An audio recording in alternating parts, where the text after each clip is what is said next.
नमस्कार। आज के इस खास विश्लेषण में हम दुनिया की सबसे मशहूर इमारत से जुड़ी उस रोमानी कहानी की परतों को खोलने वाले हैं जिसे सदियों से सच माना जाता रहा है। आज ताजमहल की एक ऐसी हैरान करने वाली ऐतिहासिक वास्तविकता उजागर होगी जो शायद ही पहले कभी सुनी गई हो। तो चलिए सीधे इसमें उतरते हैं। रविंद्रनाथ टैगोर की इस बहुत ही मशहूर लाइन पर गौर कीजिए। समय के गाल पर एक आंसू की बूंद।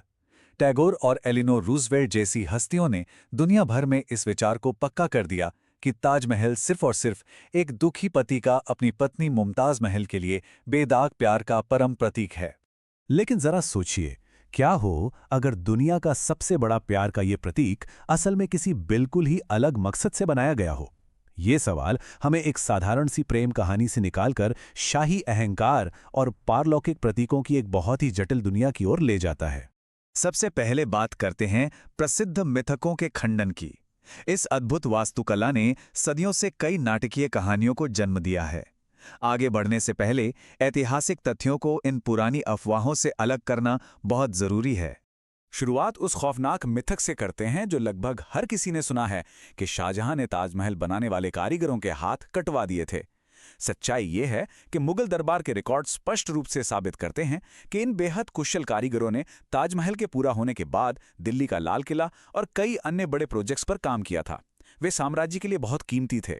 एक और बहुत ही मशहूर रोमांटिक कहानी ये है कि यमुना नदी के उस पार एक काला ताजमहल बनाने की योजना थी, लेकिन ऐतिहासिक और पुरातात्विक सबूत बताते हैं कि नदी के पार जो खंडर मौजूद हैं वो असल में मेहताब बाग यानी चांदनी बाग के हिस्से हैं, ना कि किसी काले ताजमहल के।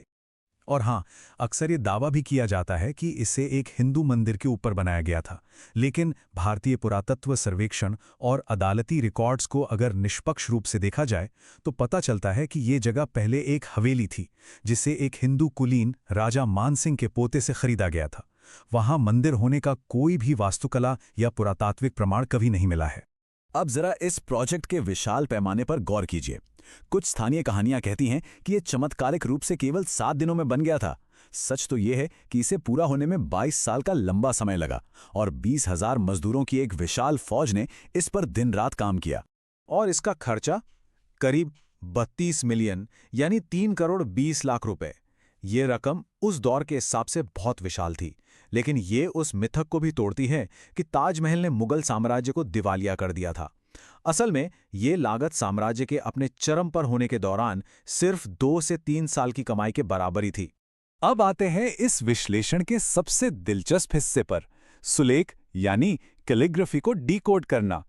इमारत की बाहरी और भीतरी दीवारों पर जो लिखावट उकेरी गई है वो इसके असली अर्थ का सबसे बड़ा सुराग है।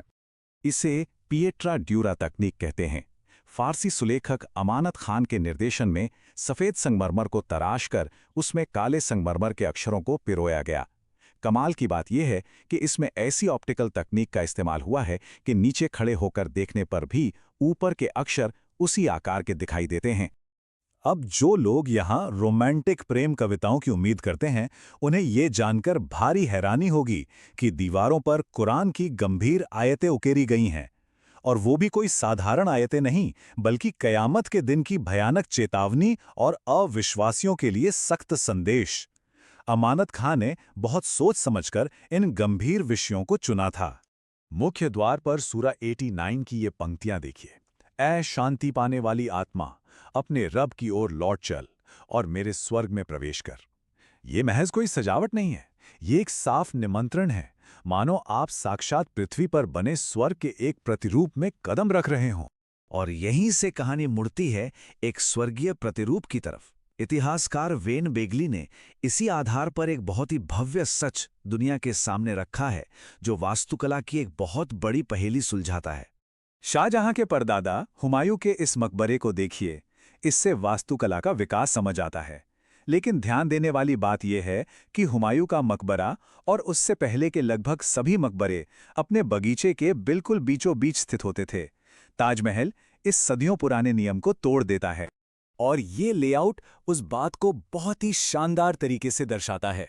ताजमहल बगीचे के बीच में नहीं, बल्कि बिल्कुल आखिरी छोर पर है। जगह का ये बदलाव कोई संयोग नहीं है, बल्कि एक बहुत ही गहरी और विशिष्ट धार्मिक रूपरेखा का हिस्सा है। चार बाग यानी 4 हिस्सों वाले बगीचे का ये डिजाइन सीधे तौर पर इस्लामी स्वर्ग के वर्णनों से हूबहू मिलता है। यहाँ की 4 पानी की नहरें स्वर्ग की बहती हुई नदियों को दर्शाती हैं और बीच का संगमरमर का तालाब अल कौथर का प्रतीक है, स्वर्ग में प्रचुरता का तालाब। यानी ये पूरा परिसर सचमुच में जन्नत का एक विशाल नक्शा है। और यहीं सामने आता है the throne of God theory या ईश्वर के सिंहासन का सिद्धांत। ये नजरिया सब कुछ बदल देता है। इसके अनुसार ताजमहल सिर्फ एक मकबरा नहीं है, बल्कि ये ईश्वर के सिंहासन का एक प्रतीकात्मक रूप है जो स्वर्ग के बगीचों के ठीक ऊपर स्थित है, जहां कयामत के दिन ईश्वर न्याय करने बैठेंगे। ये बात दीवारों पर लिखी गई न्याय के दिन की चेतावनियों के साथ बिल्कुल सटीक बैठती है। तो इस अकल्पनीय भव्यता के पीछे आखिर दिमाग किसका था? इसे समझने के लिए शाहजहां के असली चरित्र को समझना होगा कि आखिर उन्होंने ऐसी इमारत बनवाई ही क्यों।